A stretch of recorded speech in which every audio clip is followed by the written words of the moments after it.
Ungkit soal FPI ancam gulingkan SBY, Denny Siregar coba sekarang ngomong gini, digulung beneran sama Pak D. Beda mental coy. Rakyat nggak boleh bicara mulutnya diplester, itu malah berbahaya. Poin saya, janganlah pemerintah ini alergi, cepat marah, kemudian tidak boleh ada warga negara yang melakukan kritik. Mau tidak mau, suka tidak suka, kepimpinan Pak SBY selama 10 tahun itu meninggalkan apa? Meninggalkan proyek mangkrak, meninggalkan kaum radikal. Ini ada kelompok-kelompok yang quote and unquote menggunakan terminologi Islam, menggunakan cara-cara yang menurut mereka Islam, tapi untuk tujuan yang sangat bertentangan dengan Islam, bahkan merusak Islam itu sendiri. Dilansir dari laman terkini ID, pegiat media sosial Denny Siregar mengungkit soal Front Pembela Islam atau FPI yang dulu pernah mengancam menggulingkan pemerintahan Susilo Bambang Yudhoyono alias SBY. Ia menyinggung bahwa jika FPI mengancam seperti itu di pemerintahan Jokowi, maka organisasi masyarakat Islam ini akan dibubarkan. Kata Denny Siregar melalui akun Twitter pribadinya Selasa 26 April, coba sekarang ngomong gini, digulung beneran sama Pak D. Beda mental emang sama yang lama. Bersama dengan pernyataannya, ia melampirkan berita yang berjudul Berani Bubarkan Ormas, FPI Ancam Gulingkan Pemerintahan SBY. Seperti dilansir dari Tempo, FPI memang pernah mengancam akan menggulingkan pemerintahan SBY jika berani membubarkan organisasi masyarakat termasuk FPI.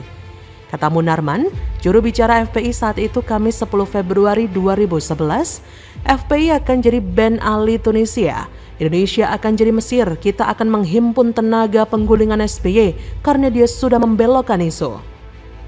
Munarman mengatakan itu sebagai tanggapan terhadap pernyataan Presiden SBY di Kupang pada hari sebelumnya. Dalam peringatan Hari Pers Nasional, SBY mengatakan bahwa ormas yang terbukti melanggar hukum melakukan kekerasan dan meresahkan masyarakat jika perlu harus dibubarkan. Anda perusak Islam, Anda merusak negara, Anda memecah sendi-sendi agama. Jadi saya mintalah, saya sebagai etnis Arab ini, saya tuh malu lihat gerombolan berapa orang Arab ini yang terus membuat gaduh di negeri ini. Hal-hal itu dilakukan, tapi dengan kekerasan seperti itu. Ya, senyum Menteri Agama kita. Begini ya, itu merugikan dua hal. Satu, merugikan Islam. Islam tidak begitu. Radikal di zamannya Pak SBY itu tumbuh subur. Mana 10 tahun memimpin negeri ini? Ormas-ormas radikal dibiarkan, malah kan pesta pora di Senayan. Pernyataan itu dilontarkan SBY tidak lama setelah ada tragedi penyerangan jamaah Ahmadiyah di Cikesek, Banten yang menelan 3 korban tewas. Namun, Munarman menilai perintah SBY itu salah sasaran sebab menurutnya tak ada ormas yang terlibat di kedua tempat kejadian kekerasan tersebut. Munarman justru menuding pemerintah mengalihkan isu Ahmadiyah dan Temanggung menjadi rencana pembubaran organisasi masyarakat. Apabila Presiden kemudian berupaya untuk membubarkan FPI, maka pihaknya akan menghimpun tenaga untuk mencegahnya, bahkan dengan menggulingkan pemerintahan. Itulah berkat pembiaran yang dilakukan Pepo di masa pemerintahannya, atau memang sengaja dipelihara sehingga para kadal tak tahu diri itu ngelunjak sedemikian rupa mau menggulingkan pemerintahan yang sah. Belum lagi pemerintahan Presiden Jokowi yang harus kena getah terkait maraknya radikalisme saat ini. Cendekiawan Muslim Komarudin Hidayat pernah menilai jika maraknya radikalisme di era kepemimpinan Presiden Jokowi tak terjadi begitu saja. Ia berpendapat Jokowi hanya kena getah kebijakan pemerintahan SBY.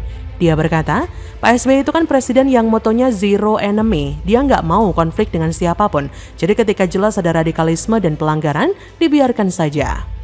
Saya yakin SBY tidak sebego itu untuk tidak memahami jiwa dari pergerakan HTI dan FPI. Tapi SBY tak punya nyali untuk menghentikan pergerakan ormas-ormas terlarang tersebut.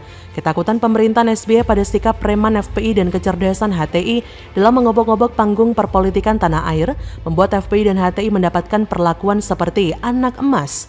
Kalau SBY macam-macam, ancamannya umat bergerak. SBY akan diserang berjuta-juta hujatan, fitnahan, hoaks, dan tuduhan-tuduhan yang memalukan.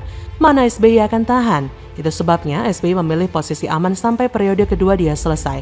SBY tak peduli jika Indonesia tergoncang setelah pelengserannya.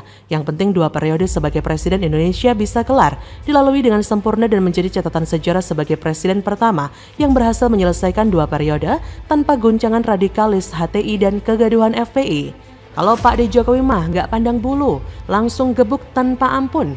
Memasuki era Jokowi yang tak kenal kompromi, kehidupan HTI dan FPI jelas berubah total. Kenyamanan dan tunjangan dari negara yang selama 15 tahun mereka terima dengan cuma-cuma tiba-tiba hilang. Tak ada lagi presiden yang bisa mereka kadali. Jokowi wajib dijadikan musuh bersama. Tak peduli seberapa banyak dan besar pekerjaan Jokowi yang berhasil dirampungkan dan telah membuat rakyat Indonesia terangkat di mata dunia. Yang penting, gue, dan gue. Sekali lagi, kita diam FPI membesar. Kita bergerak NKRI terselamatkan. Mana yang mau kita pilih?